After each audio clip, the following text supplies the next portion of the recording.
What is poppin', family? Welcome back to the CrocPot podcast. I know it's been a while since we did an episode, but y'all know how I like to do these things. I'm more of an interaction guy. I'm more of a let's talk guy. Let's talk. Let's have some conversation. I'm not really into the talking to the camera and trying to get these. My mind be wandering off too far. But if you haven't seen the script, the what is it called, the thumbnail on YouTube, then you already know who we got coming in today, man. I'm super excited to have him on.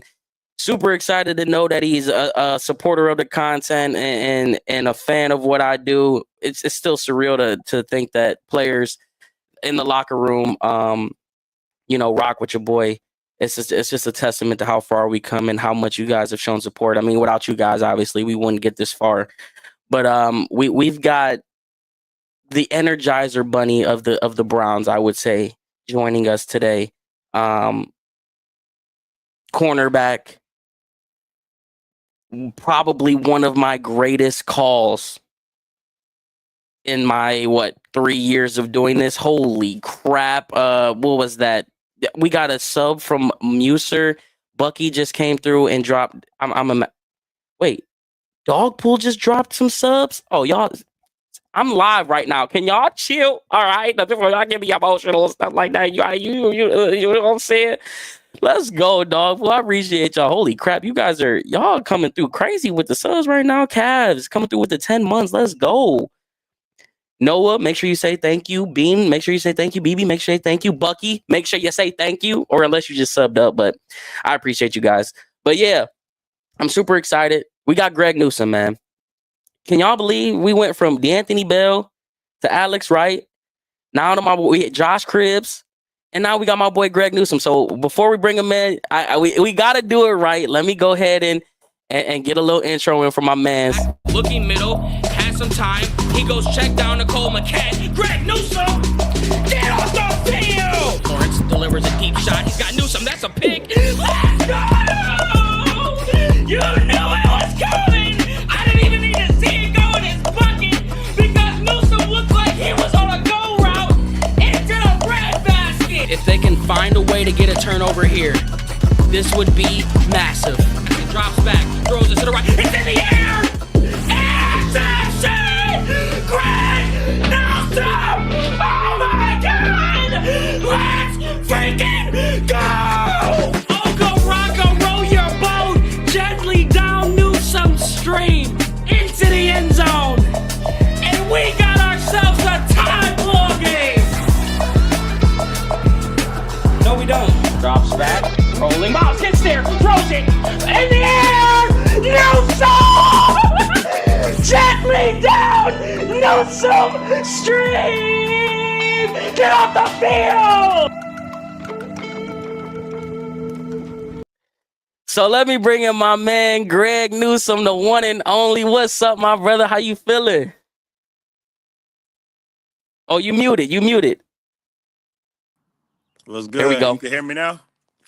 Yes, sir. I see you over there in that nice weather, man. Dang. Yeah, I'm out in Arizona, just chilling with the baby and my girl. Yeah, How is dad life, man? That was the first thing I wanted to ask you about. How you like being a girl dad, man? bro, it's a blessing. It just puts everything into perspective.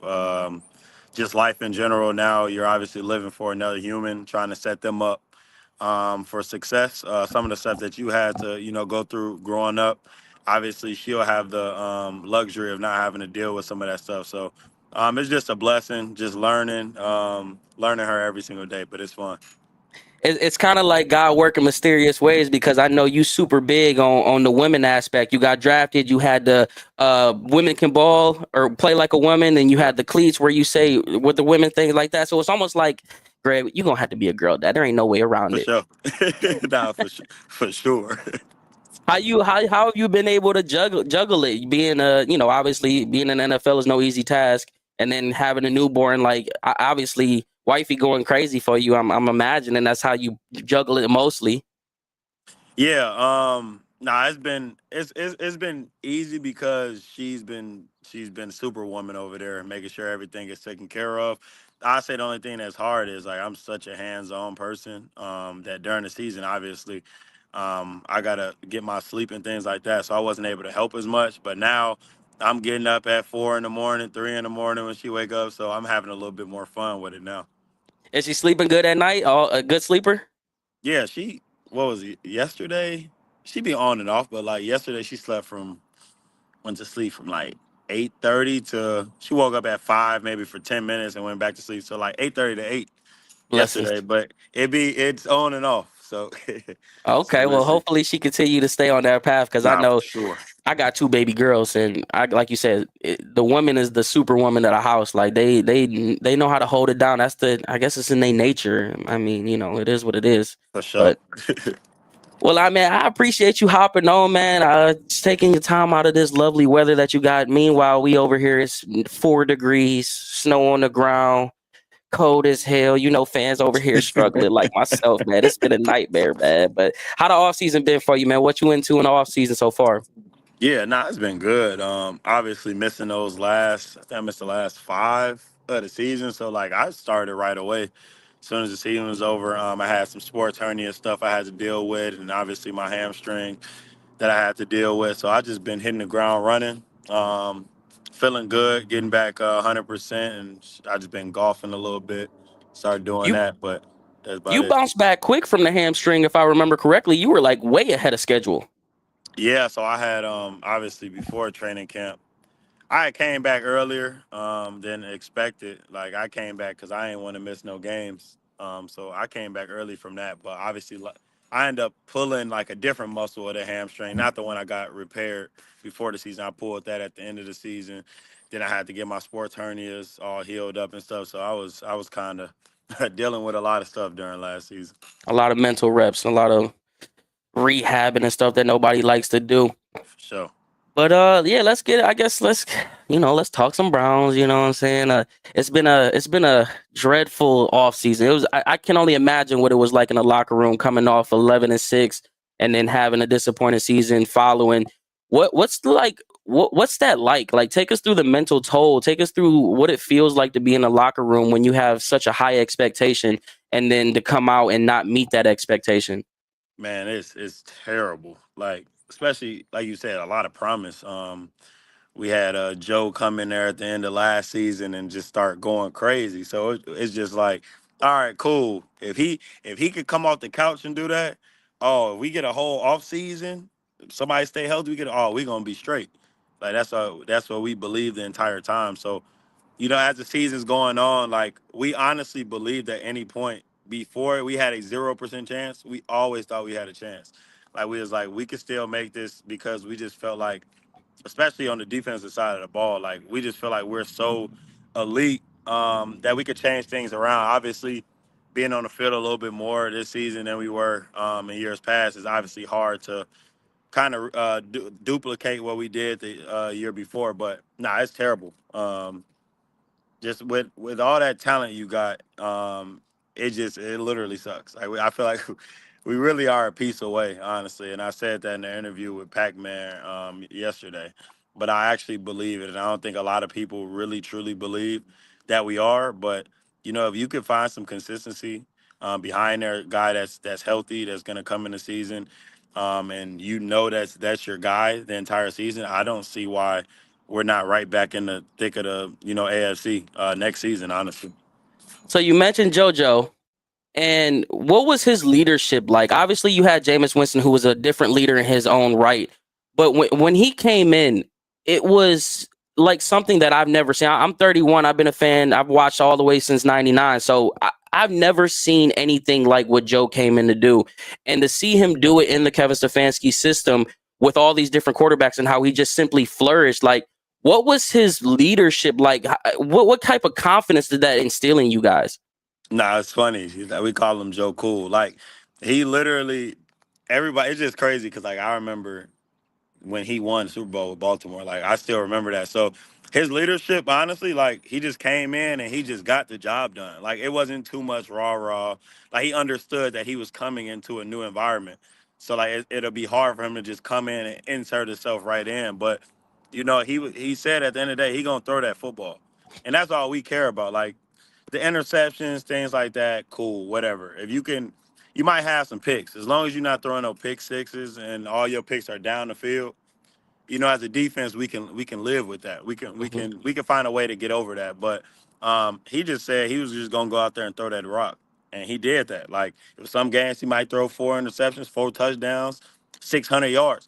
I'd rather take a game where you throw 4 interceptions but you got 500 yards. At least you put us in a ability to win the game. Versus we scoring 4 points. Like you're not gonna win a game scoring that Hmm. little amount. So he didn't really. It's crazy because his leadership style, like he was just him. Like we knew that he's done it at the highest level. So you gotta respect the dude that come in that has done it already. Like you just gotta respect it. Was it a shock not knowing that Joe wasn't going to come back and seeing how well he performed? Yeah, it was like yes and no. Like I kind of seen like we probably won't bring him back, but the only reason I thought we wouldn't bring him back is because I thought the team was gonna give him an opportunity to play a little bit more. Like obviously he knew if he would have came back, obviously Deshaun is our starter, so that was over with. But I think it was more so like another team was gonna give him an opportunity to play a little bit more, and I think that's kind of what he wanted. But it would have been dope to bring him back. I mean, I think it would have been cool for us. But it's obviously it's some stuff that goes along with bringing him back as well. I feel like. Hmm. So you mentioned the one piece away thing. Obviously, he's going to be a free agent this year. Would the players yourself, like, would you guys be welcome to bringing in JoJo, or are you guys looking for a rookie to come in? Like, what's the mindset in terms of the quarterback? Because we've heard you say it, we've heard Denzel say it, we've heard who else say it? Someone else came out and mentioned it too, talking about, well, we really just feel like we're a quarterback away from really taking this thing off. What type of quarterback is the best fit for the Browns right now? Yeah, I think it is honestly. I feel like you don't need nothing. Like we don't need that guy that's gonna go out there and put up 60 points a game. Like we don't need that. I think at the end of the day, we just need somebody that's gonna be there, that's gonna be consistent, and that's gonna take care of the football. Gonna throw the ball, can run the ball, can do a lot, but not asked to be Superman. Like I feel like a team like Cincinnati, like Joe Burrow has to score 40 points, like or they're gonna Hmm. lose. Like, it's impossible. I feel like a team like us, we don't need. I mean, it would be great to have a guy like Joe Burrow, obviously, but we don't need that. Like, I feel like as a defense, we're able to hold our own, and as long as you're, managing the game and things like that, I feel like we can take it to the next level. So, whatever Andrew Berry decides, whether it's draft a quarterback young or get a veteran, like we're not opposed for anything. I feel like we just need just a new spark, man. I feel like Hmm. that's what we need right now. So you mentioned the defense, and obviously it's hard to replicate what you guys did. I had the numbers pulled up. You guys were number one in total defense. You guys were number one in pass defense. You guys were number 11 in rush defense, and pretty much every category that you want to number one in third down defense. What changed from 2023 to 2024? Yeah, I think it's a lot of stuff. I never blame the offense or anything like that. I like at least for me personally, like I missed the entire training camp, so I feel like I was literally like behind the eight ball a little bit. Obviously, I don't think I played my best season of football, Hmm. and we everyone knows that, but I know I can get back to that. It was just missing the entire training camp, pretty much only practicing a week before that Dallas game, and just getting thrown out there without having guarded anybody all training camp was tough for me. So I kind of was playing a little behind the eight ball the entire season. But I'll get back to my style of play. I'm not really too worried about that too much. But as a defense, I don't know, man. That's what we were literally trying to figure out the entire season. What's the difference? Like, what are we not doing? And I think it really came down to everybody not doing their job. Like, as you can see, as a secondary, like obviously, if we're not doing our job, the D line is going to be harder for them, or vice Hmm. versa. And then obviously losing a guy like JOK, it was a lot of stuff that I feel like kind of hurt us during the season. A lot of injuries, Alex Wright being down. It was a lot of stuff like that. So I just don't think we were able to connect all the way like we should have for a various number of reasons. But yeah, it was definitely frustrating because we were literally trying to sit there and like, what's the difference? Like we was trying to figure that out Y'all too. ran it back. Right. Yeah. Yeah. That's what I'm saying. We were trying to figure the same thing out too. Honestly. So what's the transition been like for you? We know you was an outside guy. I mean, you were your rookie year, you were tied with Denzel for passes deflected. And obviously you had to make the shift into the slot. Like, what was that transition like, and have you fully come around to it? We know you like to be the outside. I always knew you had the one-on-one capabilities. What's that shift like for you? Yeah, man. It was tough. Obviously, like, especially it's more so tough is just like looking at guys in my class that are, still doing it, like the Sertans, the Horns, Tyson Campbell's. Like, that's what really makes it tough. Like, obviously as a rookie, literally going all rookie team, Hmm. playing outside, being higher than every single corner in my class coming in, like, is honestly very tough when you get switched to, what I'm saying, another position after you have a lot of success as a rookie. Hmm. And just obviously seeing where all those guys are now, being able to play, that outside position for now 4 years, like seeing where their careers are now, it's definitely hard to do. But, at the end of the day, for me, it's just like, what do I have to do to try to make the team win? And I think that having all three of us out there at the same time was honestly the the reason why we did that is because having all three of us, we thought that was the best way for us to be successful. But it's not an easy transition at all. Like, I didn't play slot at all in college. Coming into the league, like, I never played slot. I played a little my rookie year, at times, but no, it's definitely challenging. It's still challenging. My body type, so I'm trying to put on a little bit more weight and things like that. But I don't know. It's been very difficult for me, honestly. It's been very difficult. How has Jim Schwartz helped you in that aspect? Because we know Jim is a wizard. We seen what he did. He came in and completely altered from the Joe Woods defense to what you guys did, being number one and everything. How has he helped you make that transition and make it a little bit easier for you? Yeah, I think it's just putting a little bit more man coverage, things like that, taking me a little bit more out of the run fits. Than normally I would be in as a nickel position, like like a Mike Hilton and things like that. Those guys are asked to do a little bit more in the run, in the run fit. Obviously, a lot of the nickels in the league are around that 5'9", 5'10", more stocky guys. I'm a 6'1", slim, 190, 3-pound corner. So it's hard to ask me to do some of those things like that. So I think he's did a good job of like catering some of the stuff where I'm in coverage a little bit more than I am having to ask to be in the box. So what's the mentality like now on the defensive side of the ball, knowing that you guys didn't live up to what you guys ultimately hoped for? How are you guys tackling this 2025 season? Is how are we going to get back to being us? And that's the biggest thing. Like we say all the time, man, if we're celebrating, running fast, playing physical, everything else will take care of itself, honestly. So that's really our goal. It's to show more celebration out there, to be more as one. Like, everything else will take care of itself. But if we're having fun out there, we're playing physical and we're playing fast, like, everything else will take care of it. That's kind of what our mantra was a year ago when we were the number one defense, was that meaning. So we're gonna continue to try to get back to that. So obviously, the elephant in the room, the tough conversation is Miles Garrett.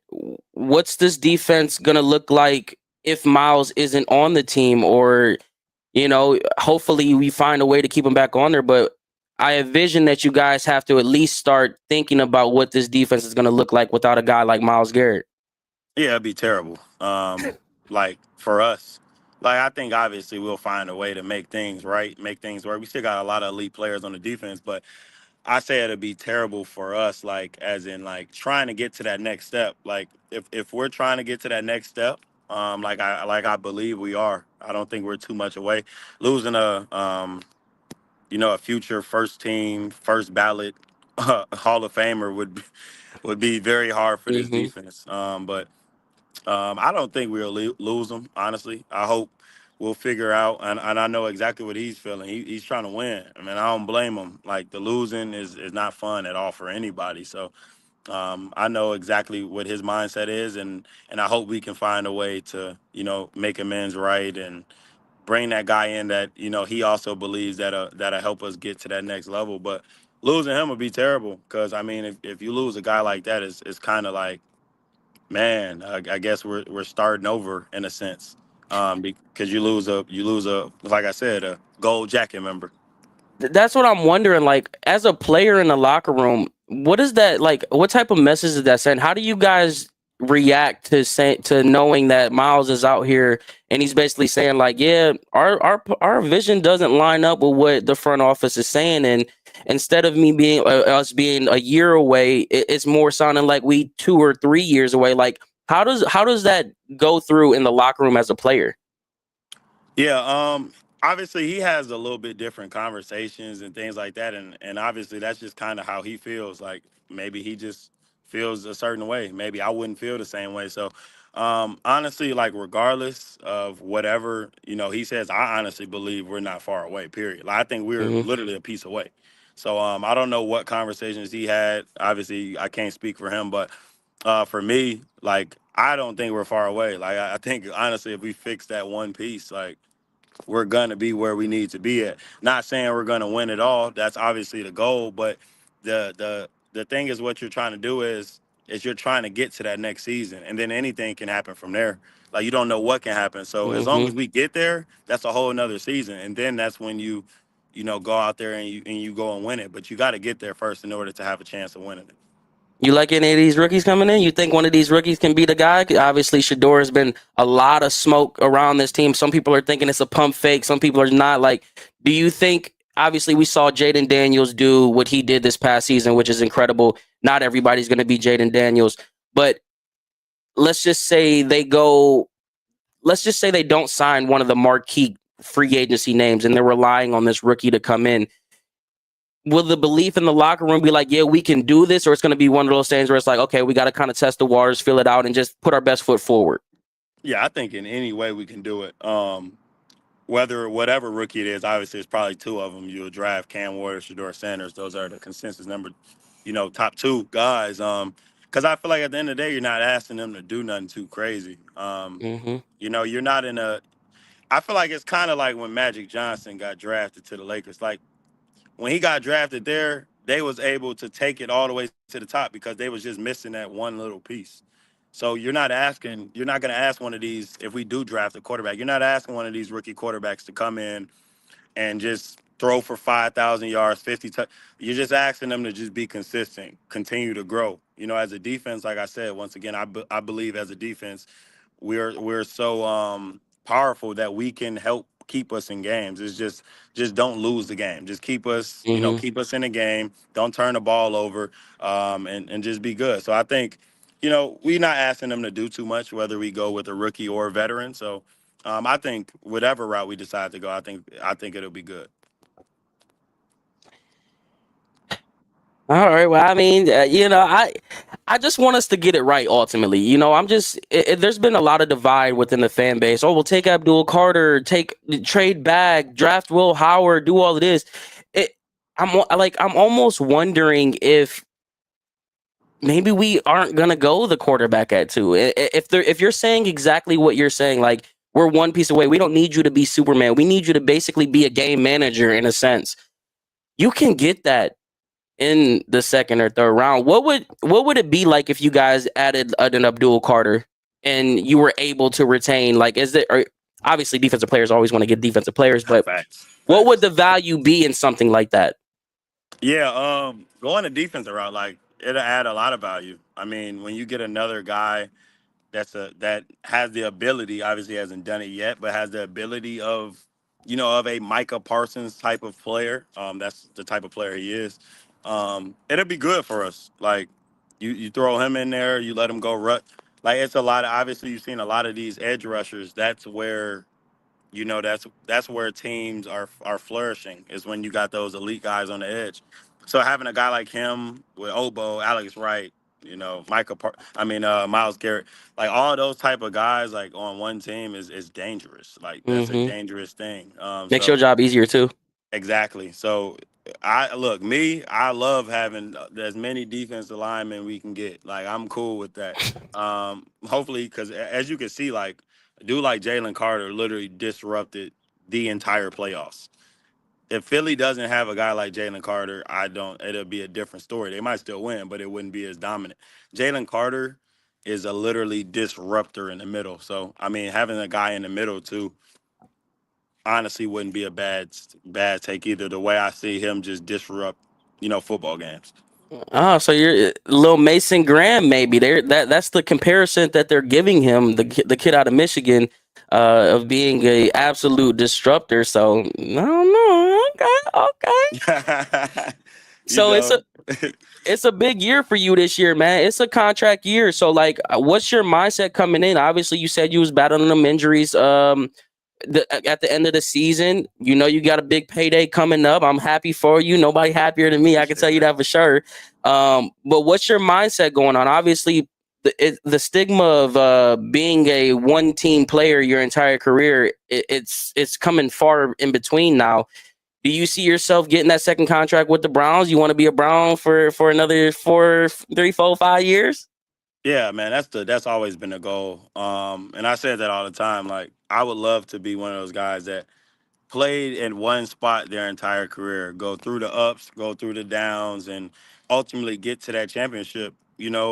With that team. Like, that's my ultimate goal. Obviously, I know it's a lot that goes in between with the money aspect, but that's ultimately my goal. And going into the season, it's what can we do to win football games? Like, the money and all that stuff is great and all, and all that stuff will come. But like, how can we win football games? Because if you know what I'm saying, if you just chasing money, like, you're not gonna play the best you're trying to play, and you're not gonna help the team as best as you can. So like, my goal is like, what can I do to help this team win? And that's kind of where I've been training for this whole offseason. The start of this offseason already, I'm already 2 months into training. I'm trying to make sure that I'm my best self when the game one starts, and that I'll be able to show the fan base exactly what they drafted in me, and what I did the years before last. Like, I'm trying to get back to that person. How do you handle all of the people in the because being in the social media space as an athlete, as a content creator, we all deal with these trolls on a consistent basis. I am the biggest fan of you dancing whenever. I don't give a damn. Like, when you make a play, I love it.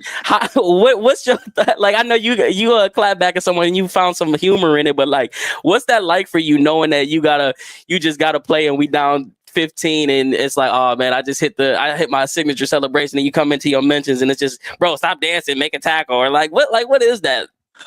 Nah, honestly, man, it's fun, man. Like, I always say, like, at the end of the day, if somebody's not talking about you or hating, then you're not doing something at the end of the Hmm. day. So, nah, it's fun. Like, that's just the way. Like, that's just the way I play. Like, I've been like that in my entire life. It's a fun game. That's at the end of the day, it's a kid's game, and should never, at the end of the day, if you're making a play, people don't understand first of all, how hard it is to make a play in the NFL. Especially as a Like, it is corner. so hard to make a play. So when you do make a play, you better celebrate. And Jim Shorts he will put you on the screen after the game, celebration low, celebration low, celebration low. And like, when I remember when I was down, at first when I got hurt, like, that's the thing that Jim Shorts was like. When I came back in the thing, he was like, Greg never misses a celebration. Like, and my teammates love that. Like, I even talked to Grant the other day. He was like, I'm the first person to pick him up. I'm the first person to celebrate with him. Like, fans may think that's a little like, oh, they're losing and he's celebrating, but teammates, like, you got so much respect around a team where you're celebrating before you don't care if it's you making the play. Like, I'm celebrating if Ward makes the play, Grant, Miles. I don't care who makes the play, and I feel like as a teammate, like, that's a guy that you can go to war with, because at the end of the day that I got their back. So nah, it's Hmm. fun though, man. I be seeing the stuff. All the fans out there, man, it's funny. I don't blame y'all. I know we losing, but at the end of the day, it's a kids game, and I'm just out there having fun. I know it's like what's up with Pickens, man? Was that just a one time thing, or is that gonna be? Can we look forward to some pay-per-view TV every time we play now? It's one of them type things. Man, I don't know what was up with bro. I ain't gonna lie to you. I have no idea what was up with him. And When I seen him, he didn't play in the game after all that stuff. Like that's past news now. It'll probably be some stuff going on before the games just because of a Brown Steelers rivalry that we always have had. But yeah, after that, like after the George Pickens doesn't, he says all this stuff up into the game and then ends up not playing. Like I don't like honestly that makes me lose respect for somebody. Like I'm cool with you. You can battle with me back and forth. I'm for all that. Like we can go back and forth, but when it's time, like be there and be ready to go. Like that's what everybody, the fan base is. That's what everybody looking to see. So if we do all this talking, like let's go out there and let's play. And the best man wins that day. But the fact that, he didn't end up playing and did all that talking, like I'm not even that's the last person I'm I worried was about now. get I was getting torched by Steeler fans for making a video on that because I said the same thing that you said. Like that's just something that I don't respect, and I looked at it as, oh, they playing their cards. They like we can't have this because you knew what time it was. He was doing that talking. I'm like, oh, Greg. I'm like, we just beat y'all. You doing this type of talking? You don't know who? Okay, now you don't know who Greg Newsome is. Like, cut the crap. Like all of that stuff really had me sideways, and I just like, how you gonna do exactly what you said? How you gonna do all that talking, and then when it's time to go out here and strap up, you ain't strapping up? Like, Right, no, yeah, that yeah. just was a little bit too coincidence for me. And I played, bro, in high school. Like, bro has been multiple times. Like, that's why when he said that stuff, I'm like, he just trying. At this point, he just trying to, and that's why I was like, all right, cool. He just trying to build it up more. Like, that's why I post a screenshot of the. All right, cool. I'm gonna post a screenshot since you don't know who I am. I'm gonna post a screenshot. Like, it's just building all that stuff up, and that's even like the what off season was that? That's when Jamar Chase, Yeah, T yeah. Higgins, and Tyler Boyd they all went on that pop. Cool. Like I'm cool with all that. And then when it gets to the game, like now that's why like whenever I know every single time I play the Bengals, it's gonna be like it ain't nothing else. Like we talking all game. That's just how it's gonna be. But at the end of the day, it all comes from respect. You're not about to go back and forth with players that you don't respect or think that is not to that ability. So I enjoy that stuff. But yeah, when he end up not playing, like I was just like, all right, I'm done. I'm On to the done going. next. I ain't going back and forth with him no more. Like Jamar Chase said, it's on site. I love. It's funny how like I grew up in an era where you didn't. When it comes to the Browns, Steelers, Ravens, those were two teams that you just could not stand with a passion. And I feel like the Bengals have ushered into that realm of being the most annoying fan base ever since they went to the Super Bowl. And it's like you're the one team that we've had a number on. You can't throw that Super Bowl stuff when it come 1-on-1. We whooping y'all ass every single chance we get. Like I don't know what juice they drinking down there in the Natty and the Kentucky Natty, but they on another level, man. I know y'all got to be feeling it. Oh yeah, like nah, I say it all the time, man. Bengals week, like I'm ready to go because at the end of the day, I know for sure the only way for us to win Bengals week, the secondary and the D line, that's where it's gonna come down to, and it's really gonna come down to us. Can we hold up against their well, at first was their three-headed monster, now two-headed monster, but are y'all gonna be able to hold up? Like that's what it comes down to. It comes down Mm-hmm. to Jamar Chase, Denzel Ward, T. Higgins, Martin Emerson, and me. Obviously Tyler Boyd and whoever their third. That's what it comes down to. Mm-hmm. And that's what I look forward to. Like those are my favorite games all the time because I know that's what it comes down to. The Pittsburgh, Baltimore, that's gonna come down more to the trenches. Can we stop the run? Things like that. Like I like the air raid attacks. Like that's our favorite games to play in for sure. So take me into that Bengals game. Your first interception comes with a pick six, and my one of my greatest calls ever. I appreciate you for getting that, for giving me that call. But what was it like getting that first little interception in the NFL and ultimately taking it to the house? That's got to be every cornerback's dream, is to house it. Nah, when I remember we was talking, so that game, Mike Ford had just got a pick. And that was his first. That was his first one. So we get on the sideline after his pick. We celebrate, and hey, bro, I got a pick before you. I was like, all right, bro, watch this, because that's what he talking like. He talking crazy. I was like, all right, bro, watch this. So when I seen that ball in the air, I'm just like, yo, there's no way it's coming down like this, and it was just slow mo. And like when I got it, I was like, oh, I'm scoring. Like it was not gonna be no player that stopped me. It was just perfect. Like I seen JOK, I seen Walk. like it was so slow. Like that's when people was like, how did he not hit them? Like I promise you, everyone was moving slow.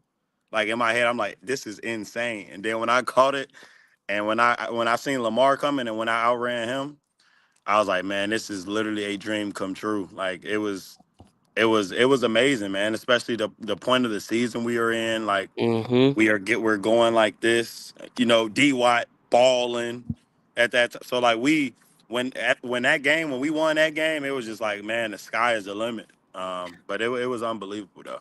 I will never forget the moment that next Monday. I just got out of chapel at my daughter's school and getting the notification saying that Watson was out for the year. What did that feel like in the locker room? Because I don't know why it's a moment that I'll always remember, but I will never forget how I felt. It felt like the season was over. Yeah, man, that was hard because I remember after that, we had a team meeting after, and we just talking, and he's like, yeah, Deshaun, he got hurt. Like we was like, oh yeah, we knew he got hurt, like for sure, like we already know that, and yeah, and he'll be out for like I'm thinking, like, oh, he might be out for this game, cool, whatever. He'll be out for the season, and when like you just see the whole locker room just like it's just There you like, go. dang, man. Like it was just like that's crazy because dude, what that was his moment, and I feel like if he was to able to get past that, like I think it would be a different conversation right now because I think that's when everything clicked for him. I think that was the game where he got back to himself and everything clicked, and then it just gets taken away from him. Like we was obviously first heartbroken for him because everything that he went through with the injury. So we was already heartbroken for him, and then for that to happen, man, we was just like, man, I mean, it's, coming back from 14 to y'all was down 14 in the fourth yes, and that's made the comeback. Like, it don't happen with the Browns, bro. not facts, facts.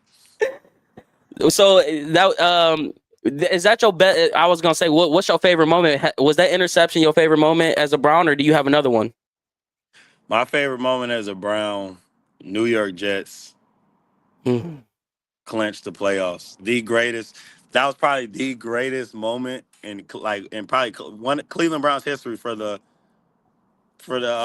last whatever amount of years. Like that was the greatest moment ever.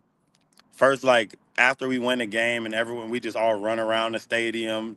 Like that was the greatest thing ever, man. Like that was super fun. Like I enjoyed every moment of that. Like playing that game and seeing what the fan base is gonna do when we have that opportunity to, get there. And that's why at the end of the day, like all the negativity, like that goes with it, man. That's football. I mean, if you're sucking, if you're playing bad, then Comes I with mean it, I would hope everyone was mad. Like I would hope you not be like happy that the team's doing bad. Like I would right? hope that. So like I don't care about none of that. Like when I'm playing bad football, y'all can say it. Like I'm not tripping. I understand. Like last season, I don't think I played my best football. Cool. That has nothing to do with anything. My only thing is when people, it's just when people get personal. I don't care. Personal, Yeah, yeah. I don't care about. You could say you could critique people like, yeah, I didn't play my best season for sure. I know I didn't. I'll get back to that. It's just when people start getting personal, and that's where I think most athletes get, what I'm saying, get a little bit, annoyed or upset is when people start getting personal. See, that's the one thing. Being a content creator is so tough, especially when you know that the players are tapped into what you do. I'm a very opinionated guy. I'm very Yeah. outspoken. I'm not afraid to tell it how it is. Like, it's good to know that we can keep it real and it not be personal. Like, you don't take it personally when somebody is critiquing you in a sense, because like you said, you didn't have the best year. We know we didn't have the best year. I was ripped, bro. It was once I think it was after the Denver game, I just start going off the rails. Like every other video, I feel like I was just being so negative. It got to a point where people were like, "Bro, you so negative right now." It's like, but like you said, it's like, bro, what do y'all want me to do? Y'all want me to do backflips when we getting our ass kicked every single week? Like sometimes you need to hear that to get you over the hump or to Not for get you sure. back locked in.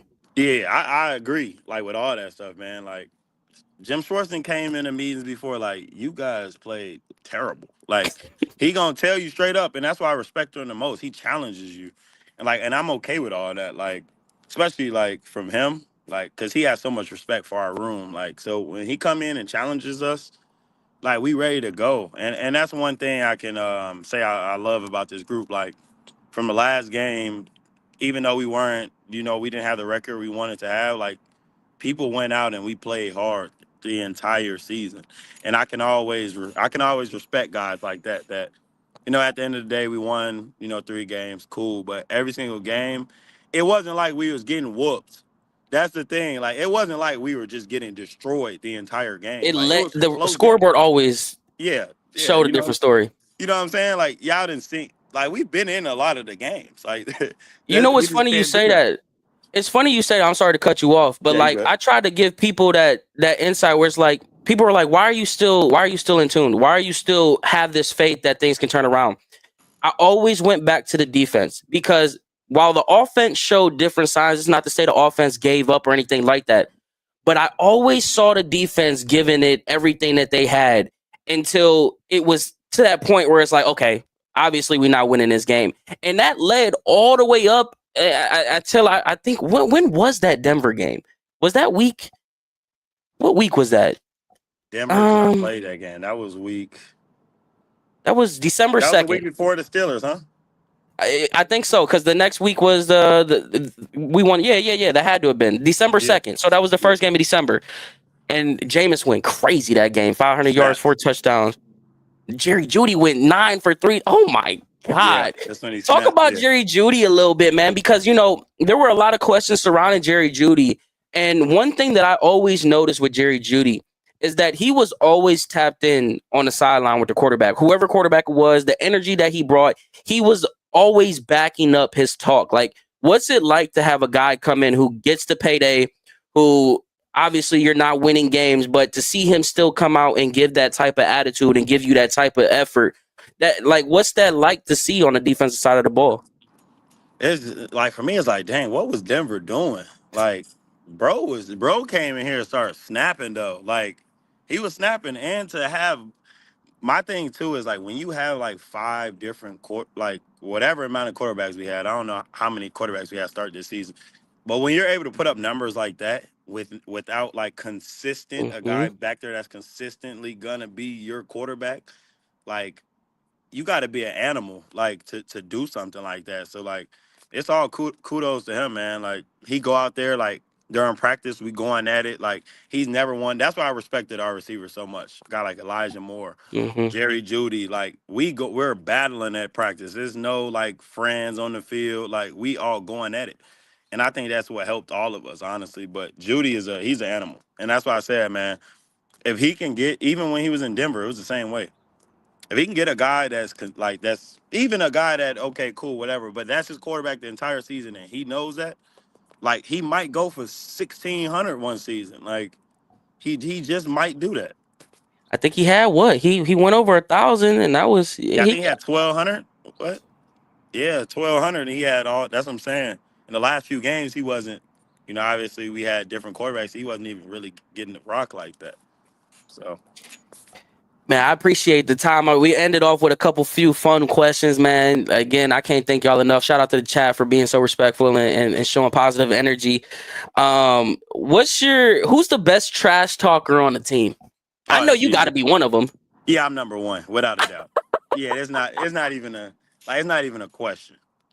It's definitely not a question. Yeah. Who's somebody that you wouldn't expect to be a trash talker, like us as fans? Y'all probably would expect. Who be talking? Grant will talk with me. Um, Juan will Oh talk. yeah, he always talking. Juan will talk. Obo will talk. Those are Really? the guys Yeah, those are the guys that's normally talking with me for real though. It's really Grant because Grant, he in the secondary with me, so he always up there with me. Yeah, But Grant Obo always. will talk too though. Obo will talk. Obo's surprising. I didn't think Yeah, Obo, Obo will because talk. every time Obo talking to media, he's always soft spoken Yep. and he's just kind of like that high energy. He seems like more the goofy type. I wouldn't expect him to be the Yeah, trash that's talking what he type. is. His trash talking is a little fun, like in a funny way. Like, if he's Hmm. saying some funny stuff, now he'll talk trash. speaking of Obo, who was it? Y'all, I think y'all were at Greenbrier, and he had somebody on the line pissed off where he was chasing him.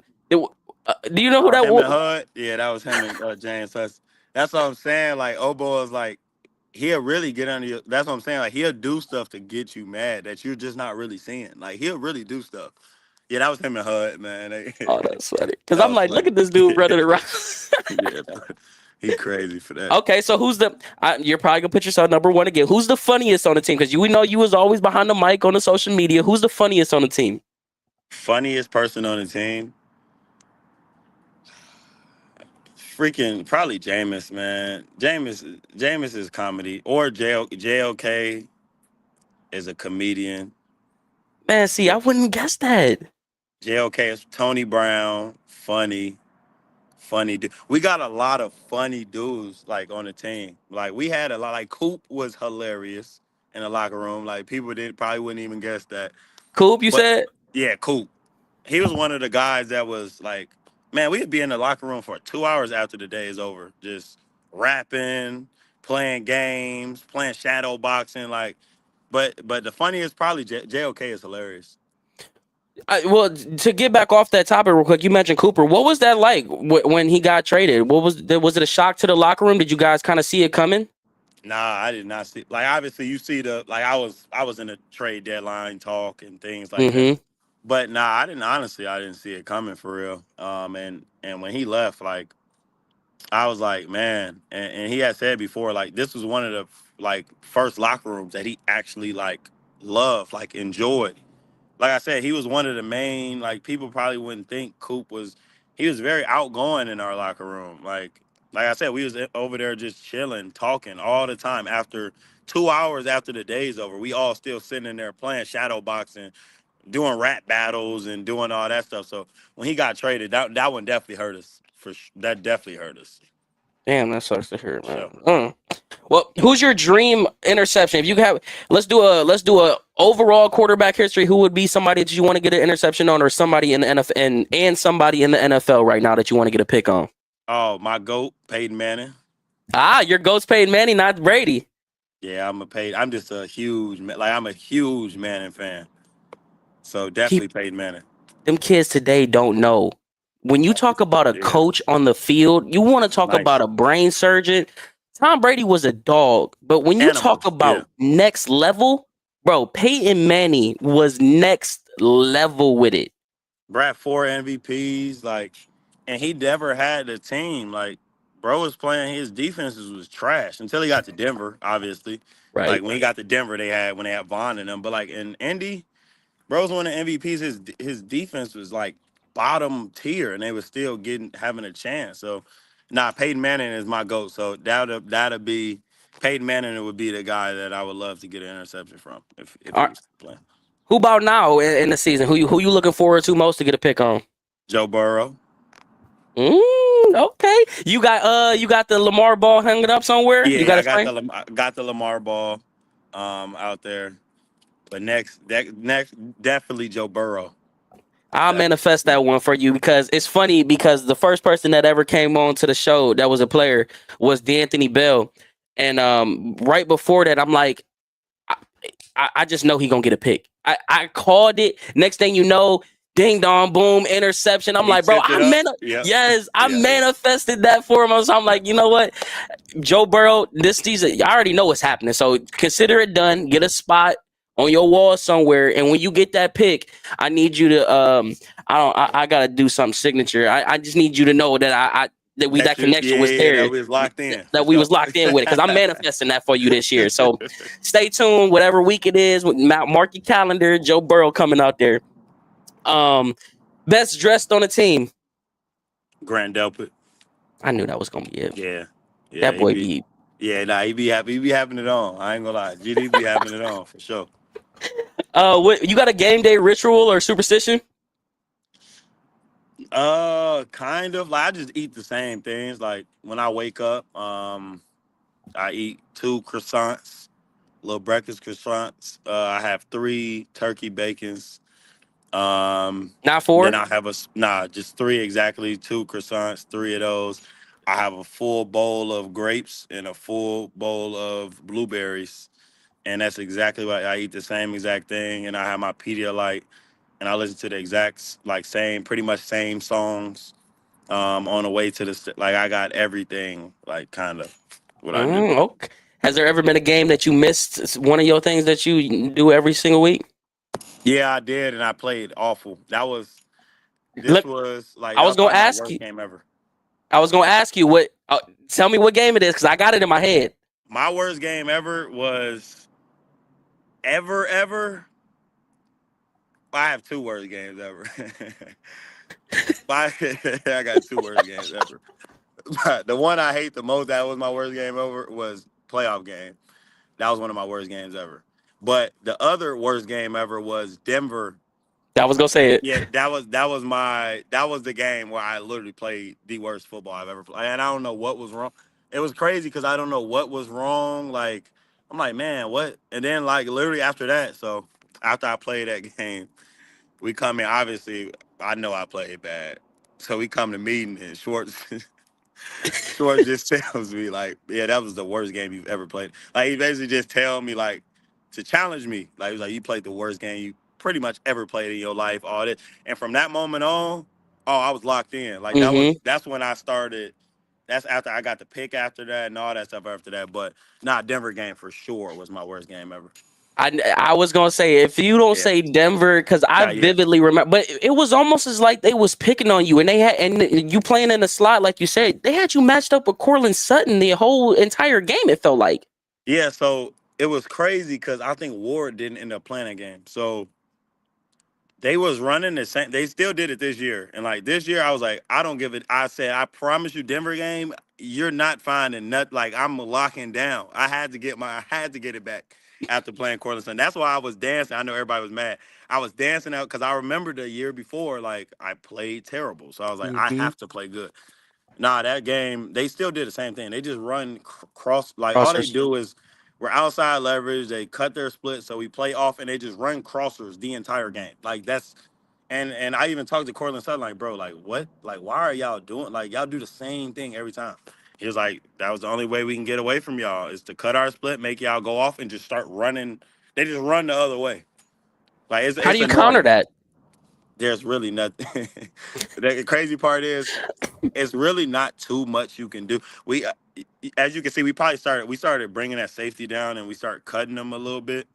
So we'll replace because that's really the only way you can honestly stop some of that stuff. Like you got to have a safety replace. You got to change the coverage, and we not changing the coverage. We're gonna play what we play. So Mm-hmm. it's certain games like that that is just like man, like it's a rough one. And that was one of those for me. Like I'm just like they keep catching the same exact route on me all game. Like it was frustrating. Yeah. I know. I got one more funny question for you after that, but you mentioned the coverage, and I just it just popped into my head. Did you guys run a different type of coverage this year? Because it seemed like I don't know if you guys ran more zone, but it just seemed like something in that secondary was not like what it was the year before. Am I right in saying that?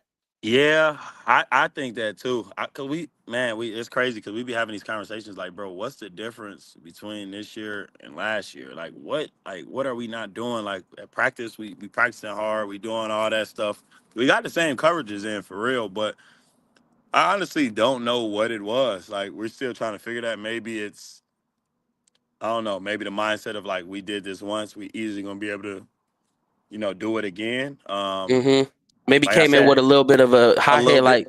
Yeah, like we're gonna be able to do it again. Like for instance, like I was out the entire training camp, like I Mm-hmm. said, like and I'm one of the main energy leaders getting Yep. the guys together. Like that's my role.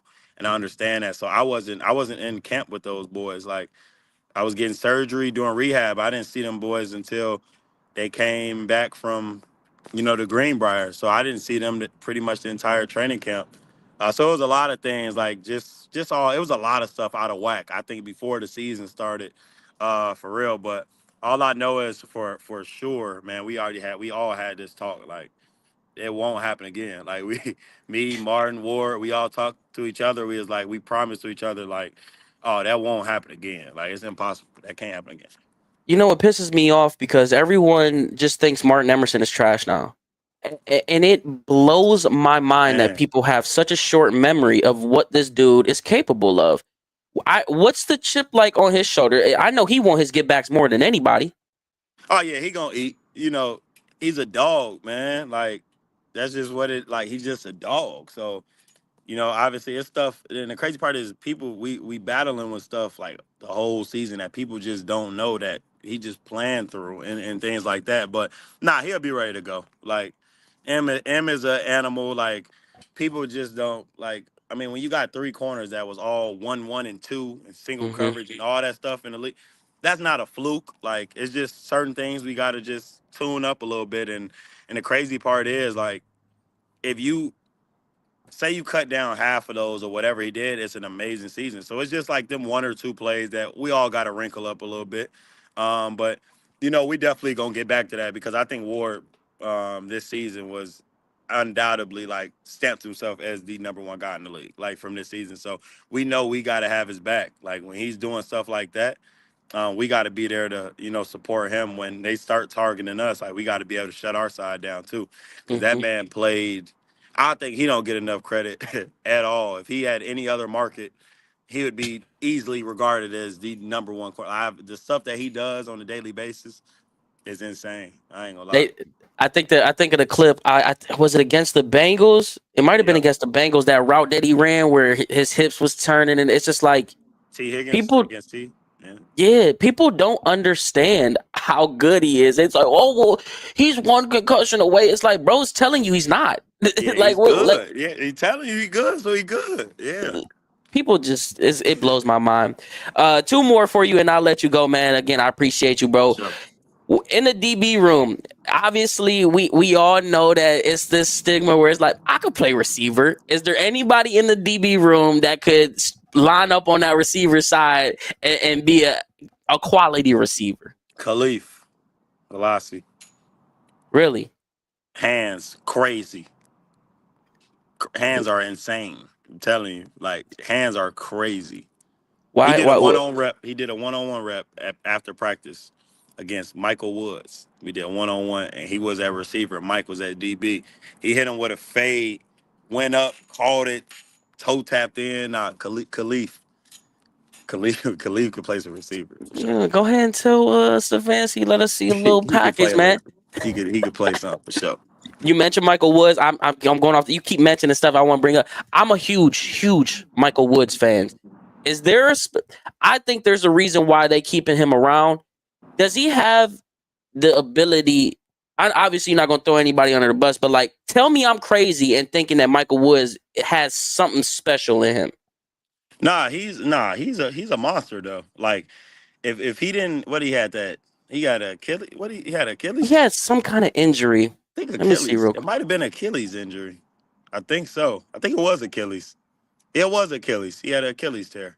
Yeah. Yes, Achilles tendon yes. in 2023. He was like at training camp, like he was looking good though. Like he was playing well, like he was doing very well, like for a young receiver. Even a dude like said, like I could see that in said the whole time. Like said is an animal. Like and those dudes, like I like it because said is a sponge. Like they're asking questions. Like if we come and jam him up, it's like what did you see? What did you see? And Mike was the same way. And I think for Mike to come back after that this season and play fairly well when he got his chance, like Mm-hmm. he's only gonna get better. Like so, I think we got a really good group of wide receivers. Honestly, like I feel like we got a lot of guys that are gonna be able to contribute. Jamari Thrash, animal. He probably gave me the. I would say he probably gave me the most work during practice. Like, nah, he's an animal though. Like, and I loved going against him. Like, I would always test him all the time, and he never backed down for anything. So I think a guy to watch is Jamari Thrash for sure. That's interesting because a lot of fans love Jamari and a lot of fans were banging on the table like, can we get Jamari some more reps? And when he came in, it's Right. funny because David Bell was the third down, fourth down guy that you could count on and rely to. Mhm. And we kind of seen that shift over to Jamari. And it's like, okay, that's a clutch factor that you Yeah, can't he really could play. coach. Yeah, he could play. He could play. I'm gonna be looking for that in training camp, seeing what Yeah. he doing to you over there. I'm Nah, gonna be he ain't gonna get the best of me. He know that, but he know that, but he gonna work though. clip And it, that's clip it. I it. love it. He gonna work though. All right, last one, man. What's Greg Newsome like outside of football? I know you got the I know you it's dad life now, but like what's your hobbies? What you like to do to just relax and kind of just get away from football and just be a regular human when you're not an NFL player? Man, I just be cooling. Like, I honestly don't be doing nothing. Like, now I started golfing. Like, I just played a game. I watch a lot of women's sports. Like, that's kind of what I like doing, watching YouTube. Like, I'm just like a big kid for real. And like, even when I'm out in Cleveland going somewhere, like, I ain't bringing no security or nothing. Like, I like being around the people, showing people that I am just a normal dude at the end of the day. That just had that God given ability to play in the NFL. So, no, I don't really be doing nothing, honestly. Like, that's why, like, Arizona out here, like, I just be chilling. Like, I don't, I Good don't do weather, too chilling. much. Great weather, yeah. I play a little golf, just be with the baby, and just go work out and play the game all day. That's pretty much all I do. Well, it's funny you mentioned golf because I'm a little golfer myself, man. We gonna have to get a little session in, you know what I'm saying? I'll show you what I'm not the best or nothing, but I So can you're hit not that. good. Well, okay, here we go. See, we can talk the trash. Matter of fact, we just gonna have to get it going. I Now just that you got some already new clubs too, man. okay, see now you cheating because your clubs, my clubs is hand me downs. All Yeah, I just right, got but them little QI 35s. I just got them new. I just got the new clubs, man. okay. Well, when you want to test them out, when it get nice out, well, I don't know how that'll work. I mean, y'all got a little free time in July. My birthday in July. Yeah, now we got. I think we report in April, and then we normally. I think OTAs would be Monday through Thursday. So you got some weekend time. Yeah, for sure. That's all I'm gonna Oh, be doing in Cleveland. I'm gonna be going. I'm gonna start golfing, man. I'm gonna man, you start better golfing. hit my line a couple times, man. I'll come out there and show We you can some go. things. We can go play for sure. Do a little. We could do a little scramble. Yeah, Yeah. absolutely. Because I think who else I'm trying to get Joe Hayden. I know he's big into the golfing now. I ain't too tapped in with JoJo yet, but we'll get to that point. But I know he's a big golfer. I really Yeah. want to do like a maybe we could set up some kind of like golf charities event or something like that, and you can get your homies and because it's hard getting in the DMs. That's why I can't thank you enough. You For follow sure. your boy. You shooting DMs back and forth. I appreciate that heavily. It's hard to get in contact with some of them other guys. So maybe if you got a foundation or anything that you want to do, I'd be more than happy and helping any way I can. We could do a little golf outing or something. It'd be pretty fun.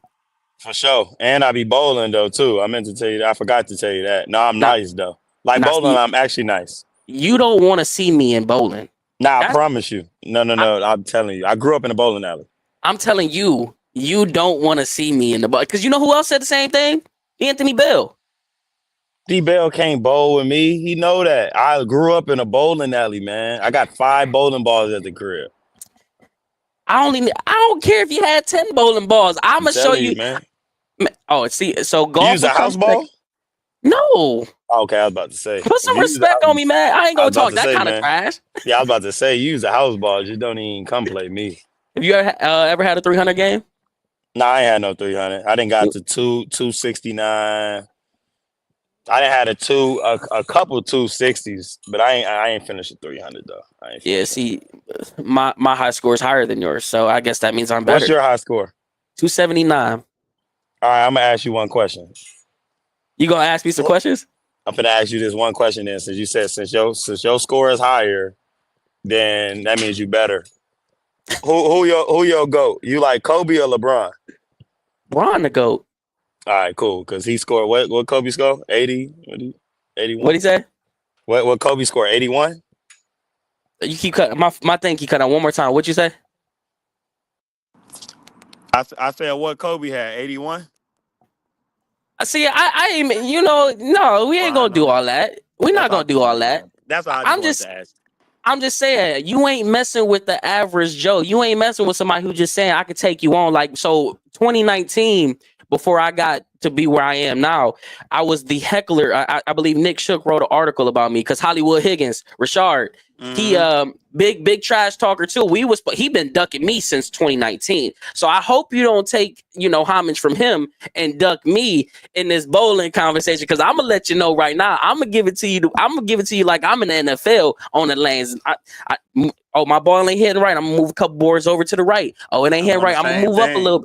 I'm same way. I'm on the same way. I feel you. Okay, so I feel you. golfing you can have that, but this bowling thing, make sure you had them foul balls dusted off, I'm be oiled up. ready. I'm good. I only need to bring one. I got one that's yeah. I I'm only gonna make need sure they one. put the oil up them lanes so it ain't catching. Oil them all the way up. That's why I'm gonna be better. Are you a thumb or a no thumb? You look like a no thumb, but you grew Oh up in a no, bowling alley, thumb. so I Yeah, thumb. Oh, yes, thumb, man, for sure. okay.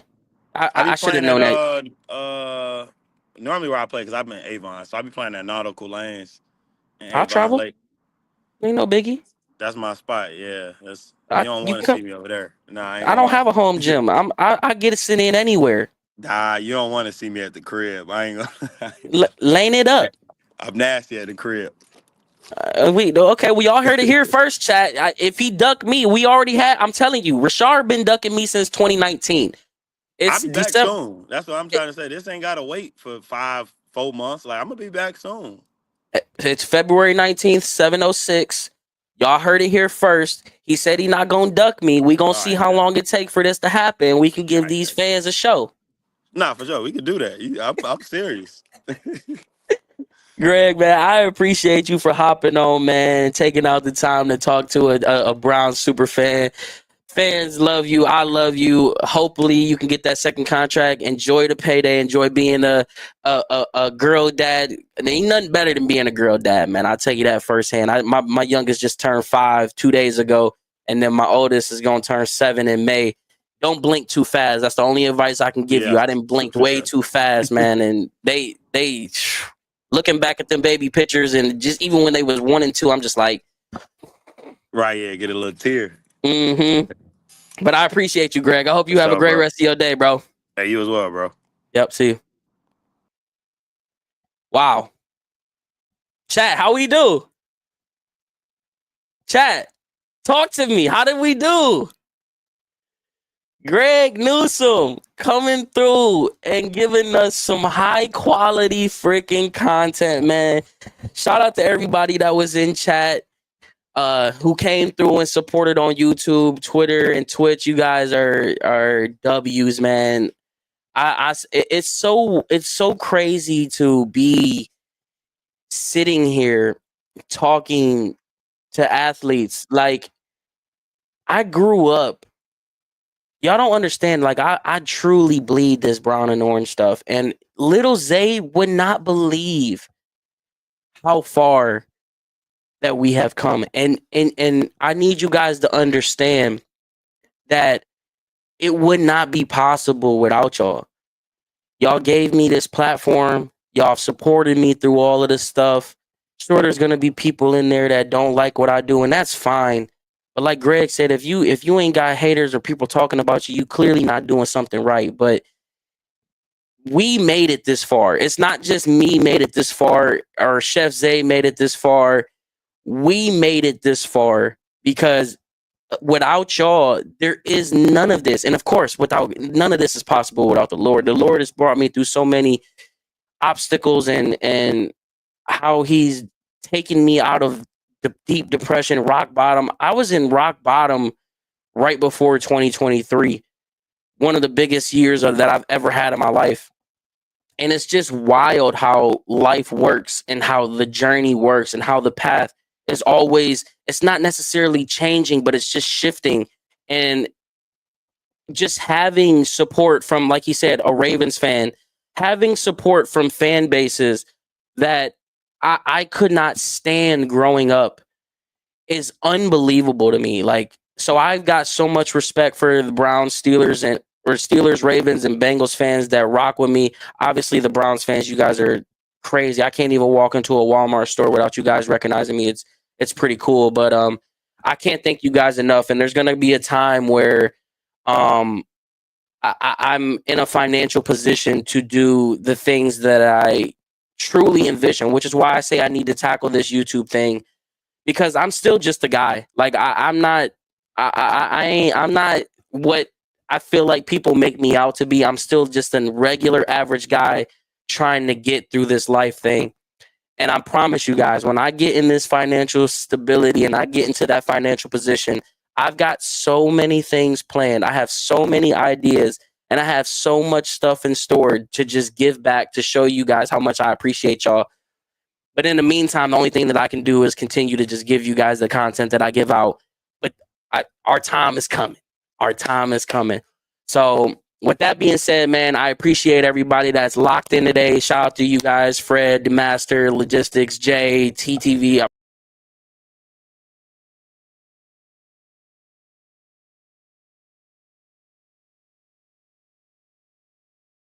My bad. I dog pulled. Shout out to everybody in chat. Shout out to everybody that support the CrocPot. Make sure you guys like up on YouTube, subscribe both on YouTube. Every time you guys give me that little extra edge, like this is more motivation to want to pump out content. I am going to be trying to do let's change the verbiage. I'm going to be doing daily live streams at least Monday through Friday at the very least, to try to pump out an hour episode every single day where we're going live. I think that'd be better than me trying to just record and then post it. We'll do live sports talk from like 6 to 7 is going to be the hour that we're shooting for. And let's take this thing to the next level, guys. So I appreciate y'all, and I'll catch y'all on the next one. All right. I love you guys. Peace.